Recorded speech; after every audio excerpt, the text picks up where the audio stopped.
Hola, ¿qué tal? Bienvenidos a nuestro podcast, El Plato del Buen Vivir. Yo soy Nancy Cortés. Hola, bienvenidos. Yo soy Ana Villalobos.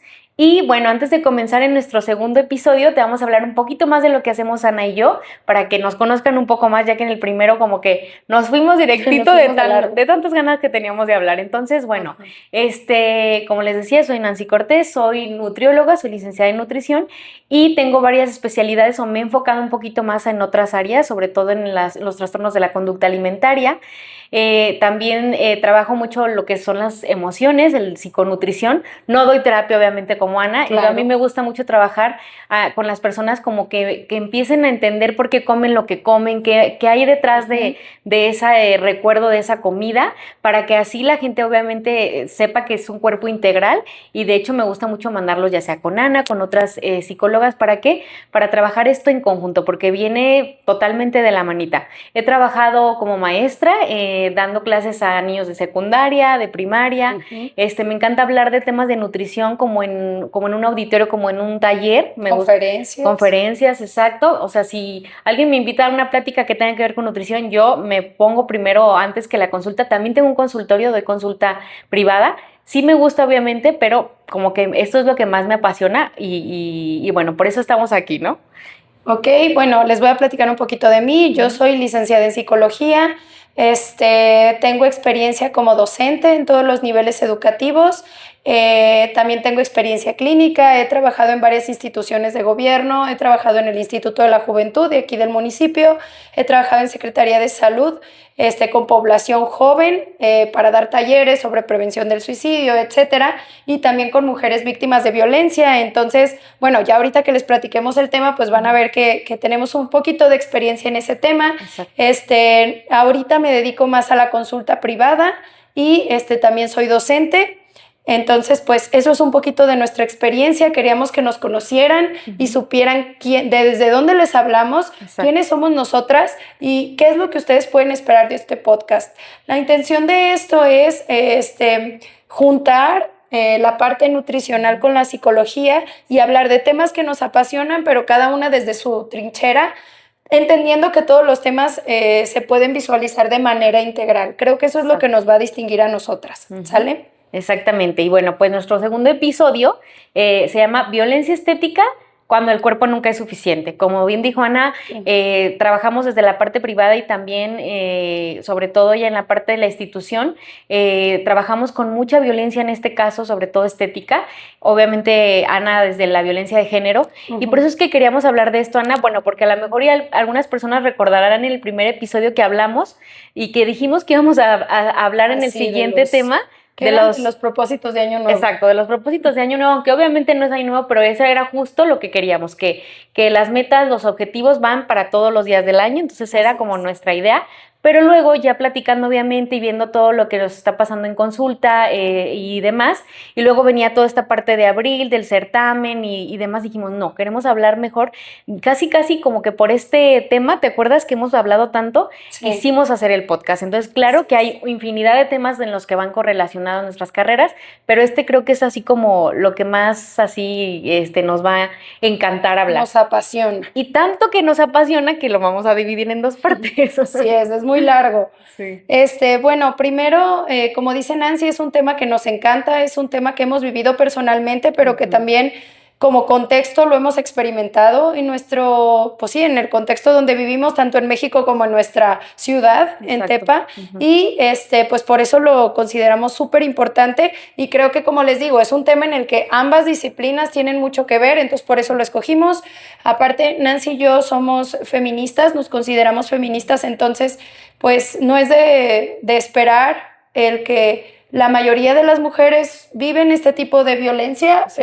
No digo que los hombres no, pero digamos que en mayor cantidad pues es presentada por las mujeres, entonces por eso nos pareció como un tema súper interesante. Sí. Y así como dijo Nancy, lo vamos a dividir en dos partes. En la primera parte te vamos a hablar un poquito de la introducción, te vamos a explicar qué es la violencia estética, te vamos a hablar de estadísticas, el contexto en Tepatitlán, y te vamos a hablar un poquito de nuestra experiencia personal, pues siendo mujeres y cómo hemos podido de alguna manera presenciar la violencia estética en nuestras propias vidas, ya sea ejerciéndola, porque esto no nos o sea, eso no nos excusa de nada. Estamos en un contexto y aunque estamos desaprendiendo cosas, pues de alguna manera crecimos en un ambiente, entonces tanto viviéndola como ejerciéndola como experimentándola, ¿sale? Exacto. Y en la segunda parte lo que vas a ver es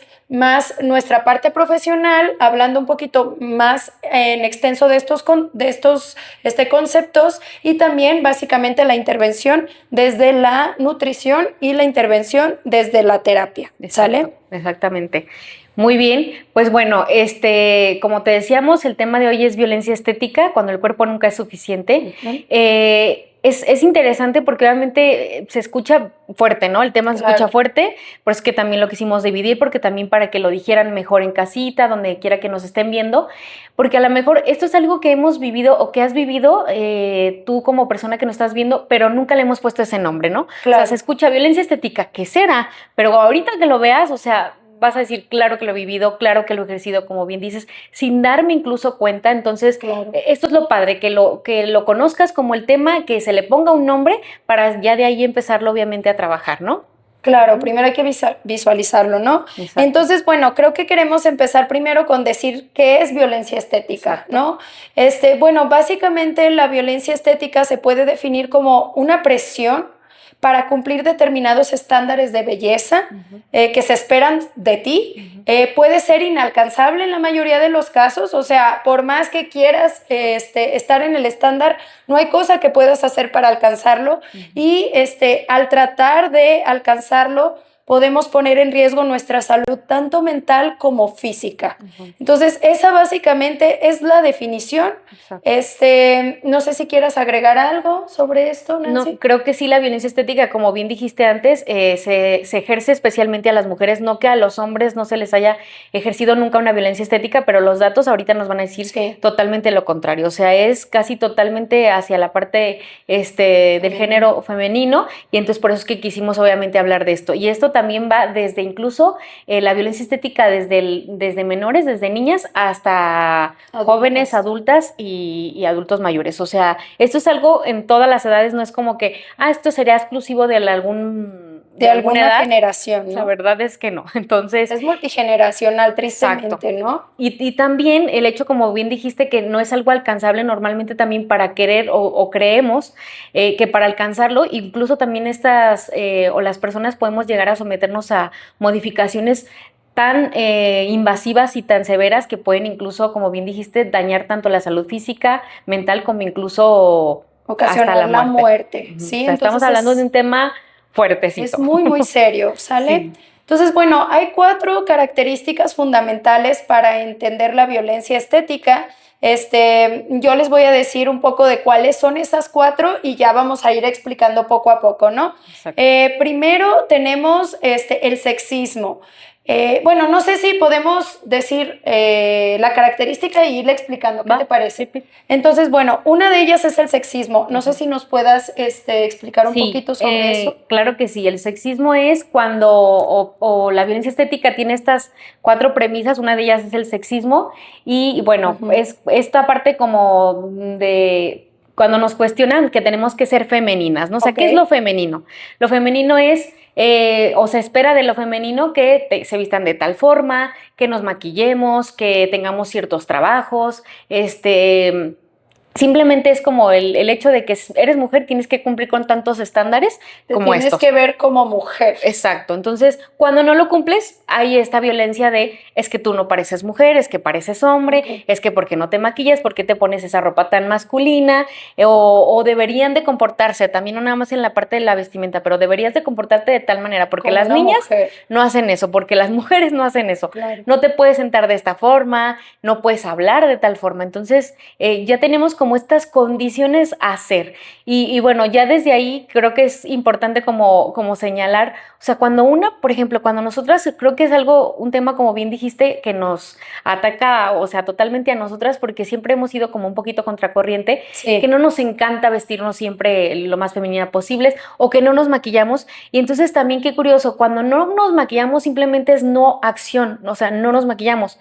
¿Por qué nos dicen que eso es algo masculino? O sea, porque el hombre nunca tuvo o no tiene que hacer todo esto para ponerse algo, ¿no? Para figurar como hombre. O sea, no necesita ni vestirse ni ponerse absolutamente o accionar para parecer hombre. Simplemente el hecho de existir es. Y nosotras ya es suficiente. Sí, y nosotras es esta parte condicionada a lo exterior para parecer. Ya desde ahí es el sexismo. Sí, entiendo como esta parte de tener que cumplir con determinadas características para ser mujer, ¿no? Exacto. Porque al final de cuentas creo que el género es una construcción social más que una realidad física, pues. O sea, el género es lo que se espera tanto de ser mujer o de ser hombre, y las características o las cosas que se esperan por ser mujer son muchísimo más severas. Exacto. Las mujeres tienen que hacer muchísimas más cosas para ser consideradas mujeres o femeninas. Y si no las haces, entonces no lo eres. Exacto. Simplemente no lo eres o no cumples con el estándar, ¿sale? Exacto. Otra de estas características es la gordofobia, perdón.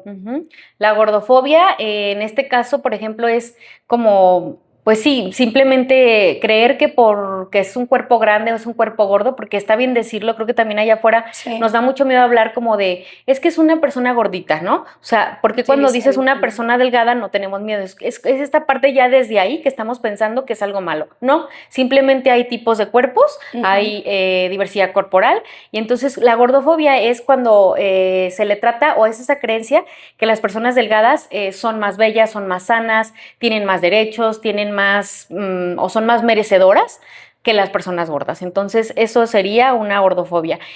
Aquí también a lo mejor, como para poner un poquito más de ejemplos, a lo mejor hay personas que pueden decir, bueno, pero si yo les digo ya una persona de cuerpo grande, una persona gorda, ¿estoy siendo gordofóbica? No, es llamar el cuerpo como tal. Ya sería diferente que entonces yo ya no le doy ese trabajo, ya no estoy en una relación con una persona porque tiene ese tipo de cuerpo, ¿sale? Ok, muy bien. Hay otras características también. Hay otras dos premisas que son las que va a hablar Ana, que es esta parte de la gerontofobia, que es algo también súper visible, pero que no hablamos nunca, y el racismo. Ok, entonces entendemos la gerontofobia como esta parte de discriminación o esperar siempre buscar la juventud eterna o tratar de cumplir con los estándares de belleza siendo jóvenes siempre.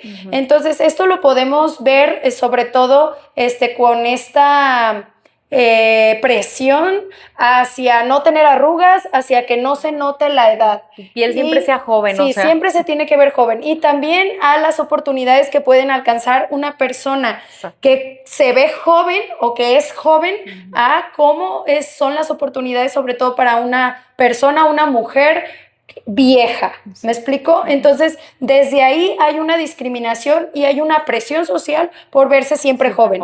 Entonces, tenemos los tratamientos ahorita, por ejemplo, el skincare que está súper de moda. Claro, ¿cuánto gastas en tu skincare? O sea, así es, o sea, es impresionante, y no solo lo que gastas, sino la presión, y que se te note la arruga y que se te note la edad es casi que un pecado, ¿no? Claro, y o sea, ya incluso es algo de moda que te grabes poniéndote los miles de productos, o sea, ¿con qué tiempo tienes que tener de anticipación y antes de dormirte para quitarte todo eso? O sea, toda esa presión por tal de vernos jóvenes, ¿no? Sí, claro. Entonces, bueno, es algo muy invasivo y que, bueno, también está el Botox, está el ácido hialurónico y determinados tratamientos estéticos que pues están que tienen como premisa no dejar que las personas sean viejas. Y hay determinadas películas, hay determinadas cosas que nos hablan de esto. Lo vemos en las estrellas de Hollywood, o en las influencers. Ahorita se me viene a la mente la película esta de La Sustancia, en la que no sé si la hayas visto. No la he visto, pero sí creo que es total. Por eso no la he visto, porque sé que es un tema un poco fuerte. Sí, es muy fuerte, se la recomiendo, y en esa película pues se trata un poquito más de la gerontofobia, ¿no? Pero la vemos en todos los lugares, ¿sale? Exactamente. Y otra parte importante para entender la violencia estética es la parte del racismo. Entonces, una mujer que se ve blanca, solo la blanquitud es sinónimo de belleza. Belleza, sí. Entonces, todos los que no encajan en el estándar de ser blancos, de tener determinados rasgos que se consideran bellos, como pelo, piel blanca, pelo delgada, sí, delgada, pero pues eso ya tiene que ver con pero imagínate, esa violencia estética es hacia esas cuatro, ¿no? O sea, tienes que verte delgada, claro. Tienes que verte joven, tienes que verte como mujer maquillada, bla, bla, bla, y aparte de eso, blanca. Exactamente, o sea, es una, pues por eso tiene 4 características, ¿no? Exacto. Pero, y puede ser que se presente en una sola, o normalmente se presenta en un combo, ¿sí? Que es lo que decía Nancy. Entonces, el racismo es esa discriminación o es esa, falta de tratarte de una manera diferente por el color de tu piel. Exacto. O las oportunidades que tienes, sobre todo, por ejemplo, cuando buscas una pareja, cuando buscas determinado empleo o el prejuicio que se tiene hacia ti por tu determinado estatus, solo por tu color de piel, ¿sale? Exacto. Y eso pues también es muy visible. Por ejemplo, ahorita se me ocurre Yalitza Aparicio, por ejemplo. O sea, todos los comentarios que se dicen sobre ella, ¿por qué? Por su origen étnico, por su color de piel y por el estatus en el que ella está. Exacto. Entonces, pues es algo demasiado o sea, en este mundo vivimos, en esta violencia estética vivimos que si ella fuera, no importa que sea mexicana, no importa su origen, pero si ella tuviera un color diferente, ella tendría muchas más películas, no nada más una. Entonces si es fuera como, claro que tiene más oportunidades una mujer blanca, así es. Delgada, claro, y todo esto que estamos hablando, ¿no? Y a lo mejor no nos vayamos mucho como justo a Hollywood y eso, pero pues justo en Tepa, ¿no? O sea, ahorita vamos a hablar de todo lo que ha vivido las personas también, no conocemos a todas, pero obviamente en un contexto de investigación y de que lo que hemos vivido y lo que hemos visto, o sea, siempre la típica, es que vienen de los altos, ¿no? Es que son gente alta, güera, de ojo azul y delgadas, ¿no? Entonces, está este estándar muy marcado a nivel mundial, pero sobre todo aquí en Tepatitlán. Sí, es algo muy común en nuestras familias, o sea, desde cómo hablamos y cómo nos referimos a las personas que no cumplen con estos estándares, o sea, cómo hay discriminación hacia la persona que no es tan blanquita, a la persona que no es tan delgada, y sobre todo creo que el tema del racismo sí es algo muy marcado en nuestra sociedad de Tepatitlán, ¿no? Sí, la verdad. Y por ejemplo, a las personas que nos están viendo a lo mejor y nos escuchan, y era lo que decíamos Ana y yo, va a ser un tema fuerte porque claro que se escucha, es el ponerle como dedo, ¿no? Decir, esto está pasando aquí en Tepa, o sea, la gente se nos ofende, y a mí me ha pasado mucho en consulta que luego la gente se expresa de una manera y lo decimos y es como, pero no, es que no es cierto, en Tepa la gente no es así. O sea, es importante decir lo que se vive para empezar a trabajarlo, ¿no? Para empezar a sanarlo. ¿Desde dónde viene esta información, como decías? Desaprenderla para aprender algo mejor. Porque sí, a lo mejor tú dices, no, yo nunca he sido racista, o sea, porque nos vamos a los extremos de una persona negra. No, simplemente por el color de piel morenito. O sea, ya desde ahí, morenito. Y me acordé ahorita de algo, ya es chismecito, pero me acordé de una vez que fuimos a Capilla de Guadalupe a ver como el desfile, los carros de la Virgen de Guadalupe, o sea, ¿cómo es una Virgen de Guadalupe? O sea, tiene una piel totalmente morena, pero tú ves los carros, por ejemplo, ya sea no me he fijado tanto aquí en Tepa, pero seguro, Capilla de Guadalupe, que tienen como las costumbres y tradiciones muy parecidas, cuando ya viene el carro de la Virgen de Guadalupe, la que está representando a la Virgen de Guadalupe es la típica mujer alteña. Es esta mujer güera de ojos azules, y entonces dices, como por ahí que, y justo esa vez que fuimos al desfile, yo le dije eso a mi esposo y estaba con sus sobrinos, y dije eso, y la gente que estaba alrededor estaba enojadísima conmigo, se me volteaban a ver como, cállate, ¿cómo te atreves a venir a decirnos que eso está mal? Entonces, y no estaba ni siquiera diciéndole a ellos, es como, mira qué curioso, nada más le dije, mira qué curioso, la Virgen ni siquiera está morenita, como normalmente no la han representado, ¿no? Bueno, pero bueno, eso ya es punto y aparte. Ahorita seguiríamos hablando de este tipo de cosas. Pero entonces, ¿por qué hablamos de esto? Porque es algo que se está viendo a nivel mundial, a nivel obviamente Tepatitlán. Entonces, como decían hace rato, nos vamos a ir de lo macro a lo micro, ¿te parece? Con un poquito de estadísticas. Ok, vamos a decirles un poquito de estadísticas para ponernos en contexto de qué tan común es que esto suceda, ¿no? Exacto. Bueno, les voy a decir varias. Primero, el 80% de las mujeres asegura que las imágenes en medios de comunicación les genera inseguridad sobre sus propios cuerpos. Sí. El 80%. No manches, o sea. ¿Cómo al escucharlo que Claro, puedes... o sea, y yo creo que hasta más, o sea, porque la mayoría de las mujeres buscamos redes sociales y el algoritmo todo el tiempo te está poniendo este tipo de contenido. cuerpos? Mujeres delgadas todo el tiempo en el gimnasio, un día conmigo, cómo hago el desayuno, cómo me pongo la crema, ¿no? O sea, para estar joven y también, o sea, para incluso verme de tal forma, ¿no? También Sí, incluso claro. hay cremas que hasta dicen ser que son aclarantes. Antiedad. Antiedad también, claro.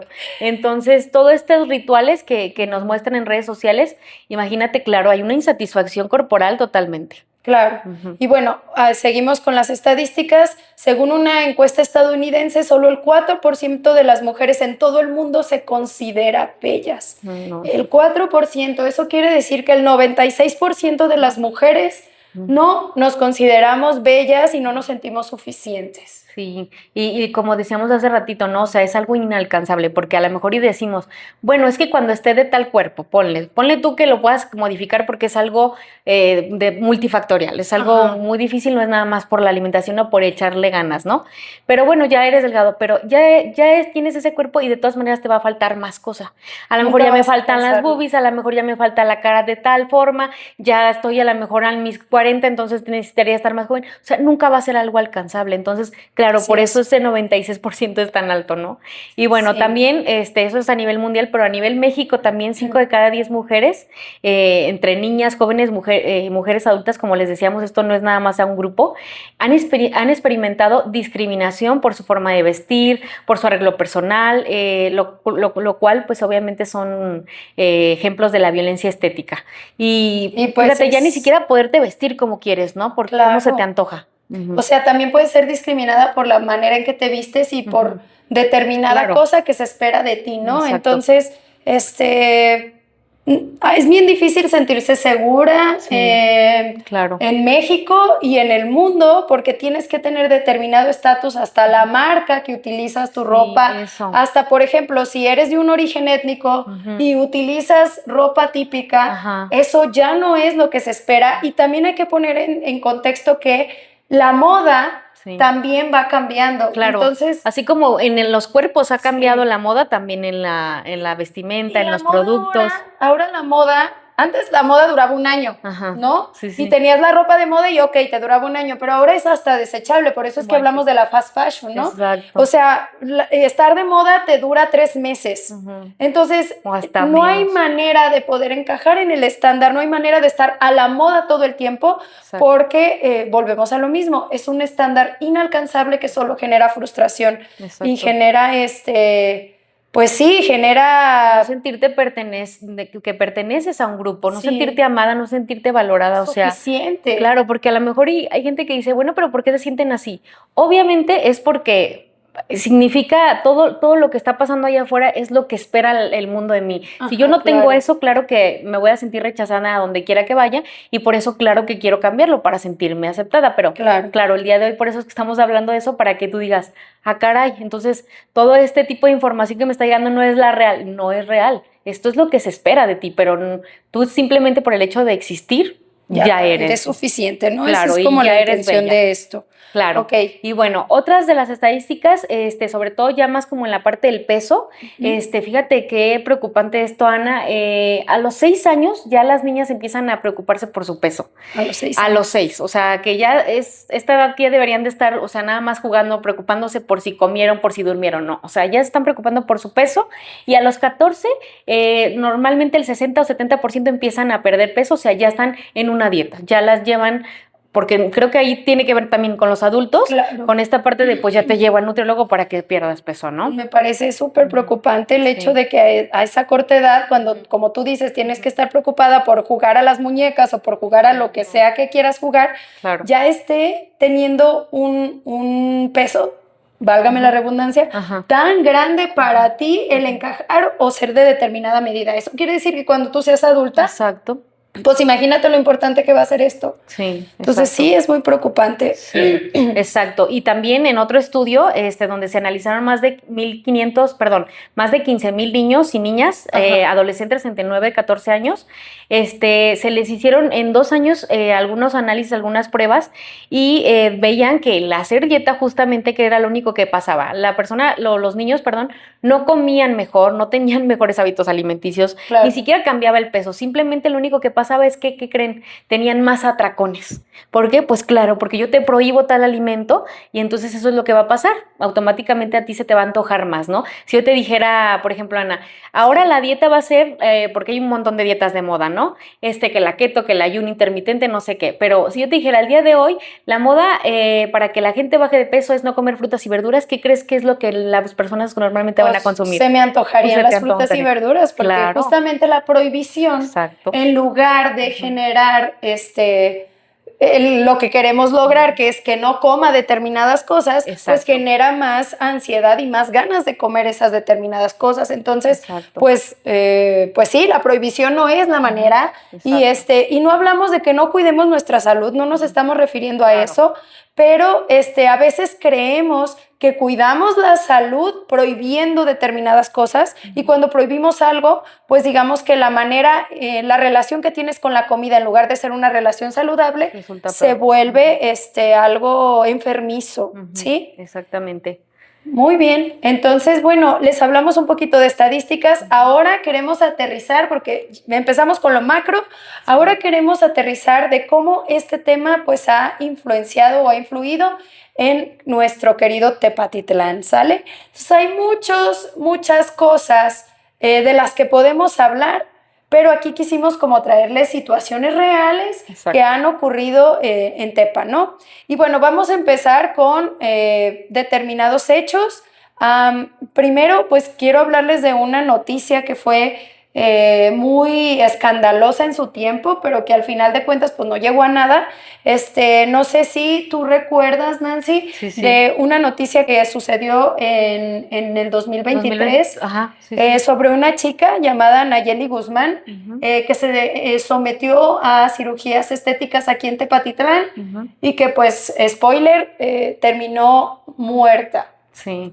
No sé si tú recuerdas haber escuchado esa noticia. Obviamente un poquito porque no vivía todavía aquí en Tepa y viví en Guadalajara, pero sí fue como una noticia para mí, obviamente, súper fuerte, pero que se habló súper poquito.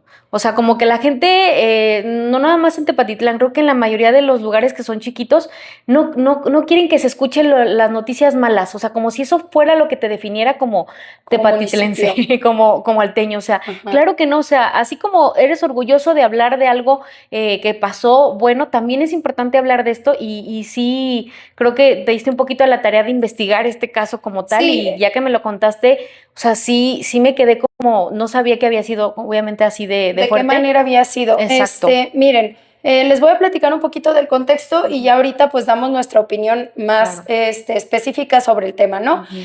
Bueno, esta chica, Nayeli Guzmán, de 34 años, se somete o se quiere someter a una lipoescultura.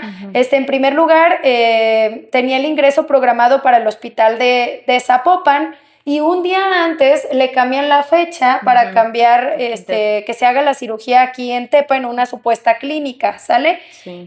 La clínica que se supone que había, se improvisa básicamente como un consultorio en la Casa Morelos, y es ahí donde se realiza la cirugía. Obviamente, pues el lugar no está para nada pensado para hacer un procedimiento de este tipo, y está completamente improvisado. Es un restaurante, creo, ¿no? O sea, y había un consultorio de nutrición, ¿no? Justamente donde le realizaron la cirugía. Era un consultorio de nutrición. No recuerdo de qué era el consultorio, solo sé que es un consultorio, y en ese consultorio se hace de alguna manera muy improvisada una clínica. Y bueno, el resultado, así como ya se los dije hace un momento, pues es que Nayeli muere. Y los doctores encargados de hacer la cirugía, que fueron, y vamos a decir los nombres, Kevin Ángeles Hernández y su asistente Jennifer, se dan a la fuga. Y otro de los doctores que estaba de alguna manera participando, que se llamaba Jorge B., así es como dice la noticia, no ponen el nombre completo, fue el único que fue arrestado. Y algo importante a destacar de este doctor es que él era estudiante de medicina de 8º semestre, o sea, ni siquiera se había terminado la carrera de cirugía, de medicina general. O sea, claro que no era cirujano plástico, y claro que no tenía todo lo que todos los requerimientos para hacer un procedimiento de este tipo, ¿no? Y es el único que se encuentra y que se sentencia con las autoridades. Y la sentencia que se le da por hacer es un chiste. Sí, este procedimiento y matar a una persona y básicamente pues cometer un feminicidio, son 3 años, 3 meses. Sí, sí. ¿Qué opinas sobre esto? Sí, no, o sea, obviamente es... me da mucho coraje, es mucha frustración, porque este fue un caso obviamente que llegó a este término y que llegó a oídos de una noticia, pero ¿cuántos no hay, no, Ana? O sea, y como que lo único que me acuerdo de cuando pasó todo esto fue la gente criticando a la chava, o sea, de que pues ella también, qué mensa, porque no se fijó, que si eran doctores, que si no, para qué se hace una cirugía, ya llevaba, era su sabe cuánta cirugía. O sea, ¿por qué no ponemos siempre, o sea, por qué ponemos siempre atención a la víctima, ¿no? O sea, en lugar del sistema de por qué ella quería hacerse esas cirugías. Hoy estamos hablando de algo clarísimo, o sea, hay violencia estética, ella claro que vivía violencia estética y es más, aunque ella simplemente tuviera las ganas, o sea, tenía la confianza o se supone que va con un médico, o sea, en sus doctores para que le hagan un procedimiento con su debido cuidado, con sus debidos, pues en un establecimiento simplemente que sí tenga que tener... Pues digno, ¿no? Digno, claro, para que te hagan una cirugía de ese tipo, ¿no? Pero...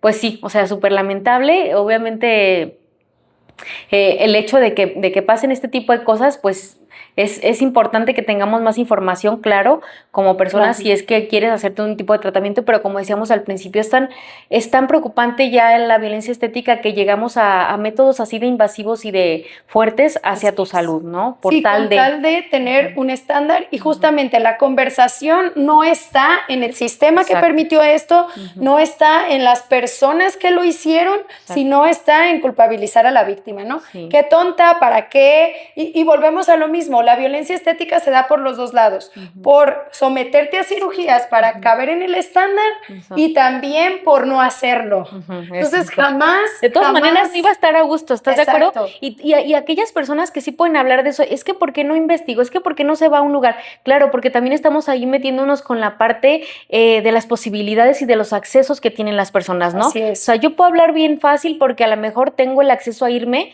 a operar a lo mejor a Puerta de Hierro, ¿no? Y tanta gente en Tepa que ha hecho eso, o sea, que me disculpen porque conozco muchísimas personas y justamente son las personas que pueden llegar a decir, pues claro, ¿por qué no vas con un doctor? Bueno, a ver, o sea, porque tú tienes, gracias a Dios, el privilegio y el dinero para poder hacerte una cirugía donde no vayas a tener ese riesgo, pero la presión y la violencia estética es la misma. O sea, la misma es el punto a partir, ¿no? Sí, sí, claro. Entonces, bueno, otra de las cosas que suceden en Tepatitlán, y bueno, está fresco porque acaba de ser el certamen ayer, entonces, pues creo que el certamen de belleza es uno de los principales características donde no es que estemos en desacuerdo, pero donde se presenta la violencia estética.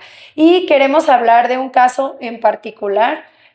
No sé si tú te acuerdas de cuando hace muchos años hubo una candidata que se llamaba Michelle, ganó, era candidata y ganó como señorita Tepabril, y por determinadas situaciones dejó de ser señorita Tepabril. ¿Te acuerdas de ese caso? Sí, me acuerdo. Y justo eso, lo que estamos diciendo, o sea, si fuera algo personal y me preguntas a mí, Ana, que se dejen de hacer esas cosas ya. O sea, no tiene nada de importancia, no hay algo que ayude a la población, que simplemente, digo, porque conozco muchas chavas que también han estado en estos certámenes o querían estar en estos certámenes por tal de encajar justo en esto, para que se les vea, para que haya reconocimiento en la belleza, ¿no? Pero bueno, ya como tú dices, no estamos en contra de eso, simplemente que se hicieran de otras formas, ¿no? Pero sí, esta chava, Michelle, para la gente que no se acuerda o obviamente que no Sí. vive en Tepa, es una chica, bueno, normalmente son muy chicas, ¿no? Como las cuando van a los Se supone candidatas. que tienes que cumplir con determinada edad de 17 para hasta los 22, 23 Ok, años. ajá.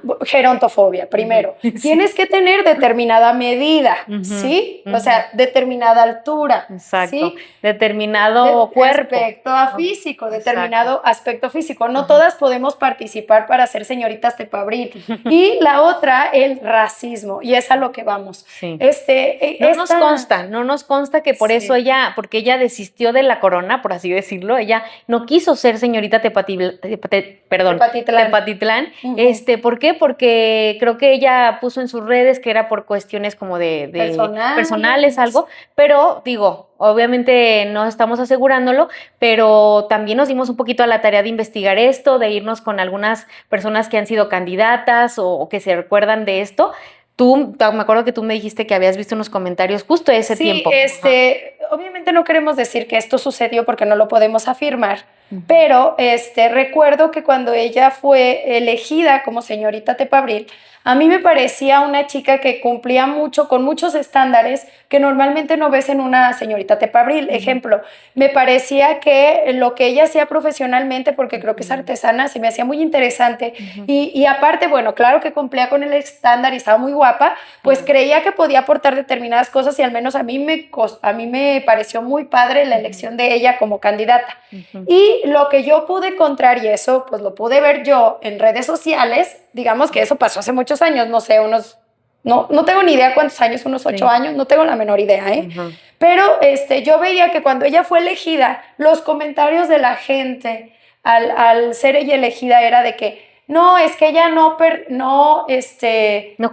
el no estándar. cumple con el estándar de la belleza de la región de los Altos. Ella no nos representa. Ella no nos representa, no presenta la belleza de la región de los Altos. ¿Por qué? Porque ella, aunque era una persona con un cuerpo hegemónico, que hegemónico quiere decir el estándar de cuerpo que se espera, o sea, tenía las medidas necesarias, tenía la altura necesaria, su color de piel era moreno. Entonces, como las mujeres de Tepatitlán somos guapas de 1,70 y somos de piel blanca y ojo azul, Güera. pues por eso era que ella no representaba. Entonces, no nos consta cuáles fueron, al final de cuentas, sus motivos principales para hacerlo, pero lo que sí es que yo vi esos comentarios y yo vi la presión de la gente sobre el hecho de que ella no cumplía con características cuando ella era una persona completamente hegemónica. Entonces, ¿qué nos esperará a las personas que no simples, tenemos esos estándares mortales?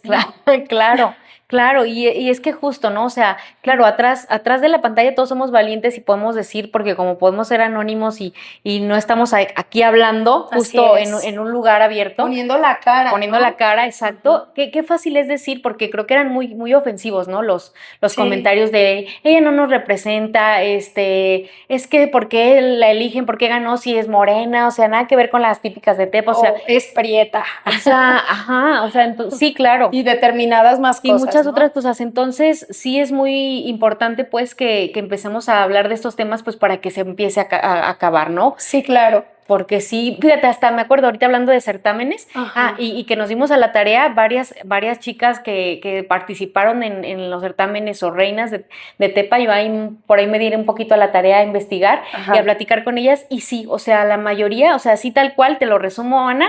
Oye, ¿y tú volverías a participar en esos concursos? Jamás. O sea, están aborrecidas de ese tipo de ambiente. ¿Por qué? Porque se les pide mucho el hecho de la cultura, obviamente, de la delgadez. O sea, me platicaban algunas que hay muchísimos trastornos de la conducta por estar o por encajar en estos vestidos, ¿no? En estos estándares de Tepatitlán. Y claro que de ahí obviamente pues hay mucha violencia, ¿no? Sobre todo los representantes de las chicas ejercen mucha violencia pues estética. Y pues ya así nomás como de risa, ¿te acuerdas hasta cuando vino Belinda? Ah, sí, Belinda, hace muchos años. Belinda ni siquiera alcanzó en el estándar y había los memes de que Belinda no había sido, no era tan guapa como las mujeres de aquí de Tepa, ¿no? Entonces hasta Belinda no cumplió con el estándar. Con el estándar. Bueno, era cuando Belinda no tenía todas las cirugías plásticas que ahora tiene, pero incluso, pero aún así, digamos que el precio para pagar o para poder alcanzar el estándar nunca es suficiente. Exacto. Si una mujer se somete a cirugías estéticas es criticada, y si no se somete también es criticada. Entonces, justamente eso es lo que queremos llegar, de que es algo imposible de lograr. Y ya para cerrar con esto de la situación en Tepa, yo sí quisiera decir que no es una generalización, o sea, no conocemos a todas las reinas de Tepa. Claro.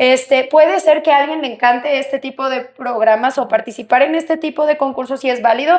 Sin embargo, sí queremos visualizar que las dinámicas que se tienen en estos concursos muchas veces son violentas. Exacto. Y que el hecho de participar no tendría que ser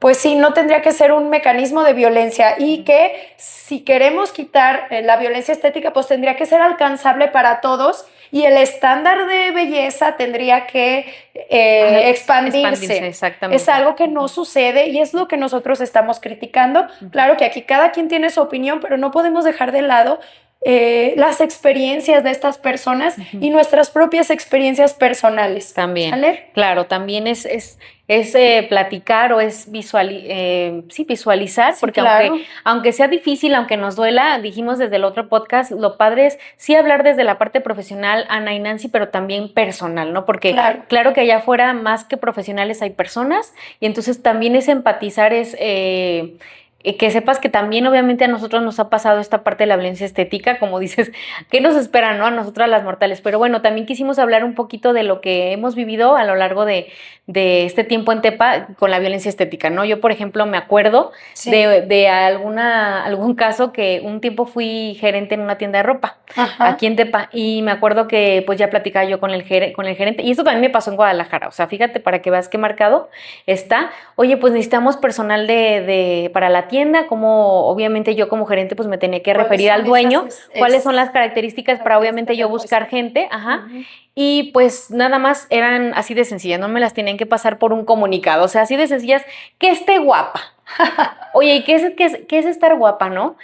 Pues una mujer alta, güera de preferencia, con los ojos azules, o sea, para trabajar en una tienda de ropa. Claro. O sea, imagínate, y la tienda era de mujer, o sea, las mujeres no necesitamos que una mujer guapa nos atienda. Para nosotros todas obviamente son guapas, pero había este estándar ya impuesto para un trabajo, imagínate, Ana.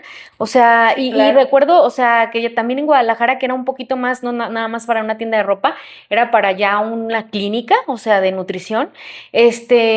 Yo quería escoger a la más preparada, porque se supone que para eso, también como profesionistas en un lugar, claro que lo único que necesitas es que una persona esté preparada. Claro, porque va a atender pacientes, no va a modelar. Claro, exactamente. Y por ejemplo, pues los dueños sí me dijeron, pues no, o sea, esa no se queda, esta chica no se queda. Muy fea.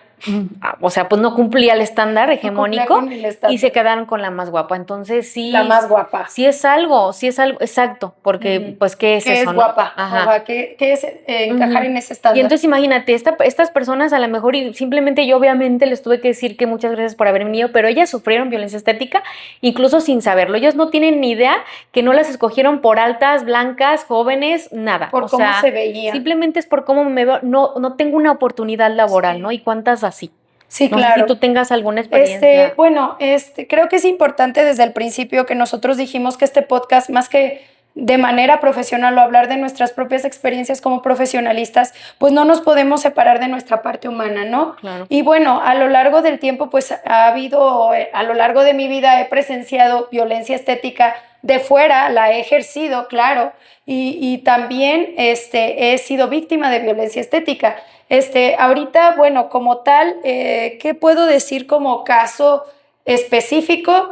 Pues creo... Claro, porque decíamos, cuando hablemos de eso, ¿cuál vamos a decir? Porque hemos vivido tantas cosas. O sea, y ahorita le ponemos violencia estética, pero a lo mejor tú le dices bullying, es lo mismo. O sea, en esta parte obviamente con un poquito más de conciencia hacia la violencia estética, pero no es normal, ¿no? O sea, sí, claro, no es normal escoger este tipo una de tantas, ¿no? de trato, ¿no? Ujú. Entonces, bueno, yo voy a hablar de mí misma porque ahorita es lo que se me viene a la cabeza. Ujú.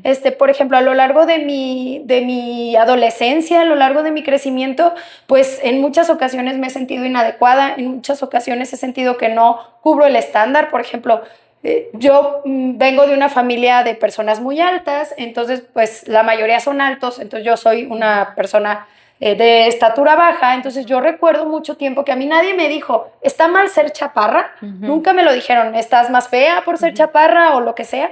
Pero yo al ver que las personas altas de determinada manera y compararme con esas personas de mi familia, pues me hizo a mí sentir que no era suficiente la manera en que yo era y sobre todo, pues hablando de la altura, en varias ocasiones en la escuela, pues se me trató diferente por la manera en que vestía, de decir, ay, no traes ropa de marca, tus zapatos no combinan con tu blusa, y los mismos niños ejercían este tipo de violencia. Y Creo ese que tipo, sigue pasando eso. claro que O sea, sigue pasando, y ese tipo de cosas, el niño interioriza la violencia de sus padres, que ni siquiera sabe que la está ejerciendo, hacen sentir a una niña que está en desarrollo como inadecuada y como no suficiente, y eso a lo largo pues nos ha de alguna manera perseguido hasta la adultez, y gracias a que he trabajado con mí misma y con mi autoestima y con mil cosas, pues he podido de alguna manera sobrellevar eso y aceptar que pues que la persona que soy es suficiente y que no tengo que ser de determinada manera. Claro. Pero pues fue muy doloroso, ¿no? Y así como yo lo experimenté, pues lo pudieron experimentar, o de seguro lo han experimentado muchísimas más personas, ¿no? Exacto, y como bien dices, a lo mejor a nosotros nos tocó la suerte o corrimos con la suerte de que ahora pudimos ir a terapia, eres una psicóloga, una excelente psicóloga. Gracias. Y que claro, pues que has trabajado toda esta parte de autoestima, pero ¿cuántas personas, exacto, no han cargado todo esto desde niños? Claro. Y no lo han trabajado, ¿no? Y por eso es tan importante no hablar de cuerpos, no nada más, pues sí, amar o querer o a un cierto tipo de personas, ¿no? O sea, simplemente hasta el gusto, ¿no? O sea, yo me acuerdo que, por ejemplo, a veces mis amigas sí decían, es que ese no está guapo, ¿no? Es que ese no está delgado, o sea, ese tipo de cosas no nos aportan absolutamente nada en este mundo. ¿Por qué? Porque hay tanta variedad, o sea, hay tantas formas, colores, personalidades hermosas que nos estamos perdiendo tanto por nada más quedar en el estándar.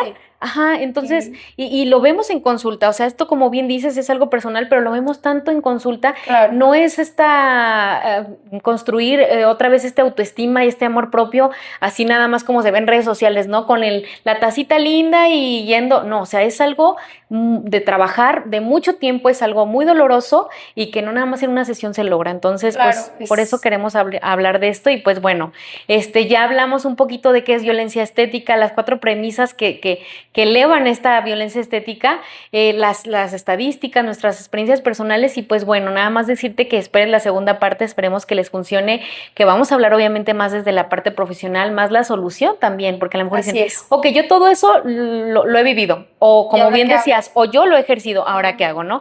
Pero bueno, es un tema largo, es un tema fuerte, asimílenlo, trabájenlo y pues nada, vamos a seguir trabajando. Así es, si alguien de ustedes se identifica con alguna de estas problemáticas y necesita atención psicológica o una consulta nutricional, pues también estamos a la expectativa de poder brindar ese servicio, ¿sí? Claro.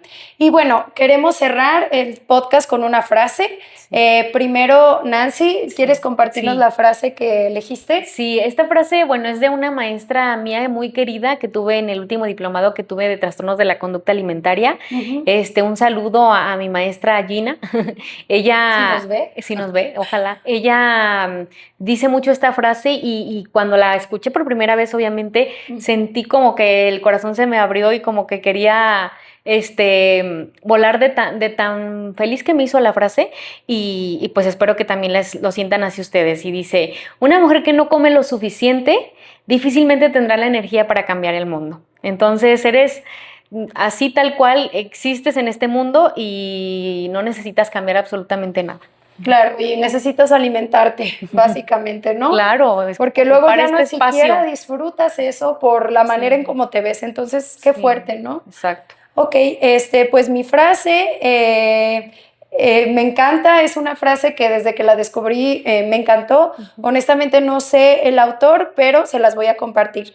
En un mundo que nos enseña a odiarnos, amarnos es el acto más revolucionario.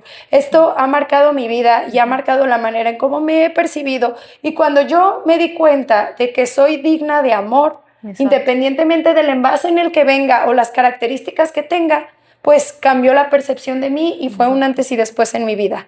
Claro. Entonces, bueno. Esperemos que eso lo puedan empezar a buscar, ¿no? Claro. A encontrar. Y sé que con una plática no vamos a cambiar sus vidas, pero la intención es empezar a crear conciencia y empezar a saber que esto que estás viviendo no es normal y que todos lo hemos pasado y que hay otras maneras de vivir y de existir en este mundo, ¿sale? Sí. Entonces, pues con eso nos despedimos. Muchísimas gracias. Nos vemos en el siguiente episodio.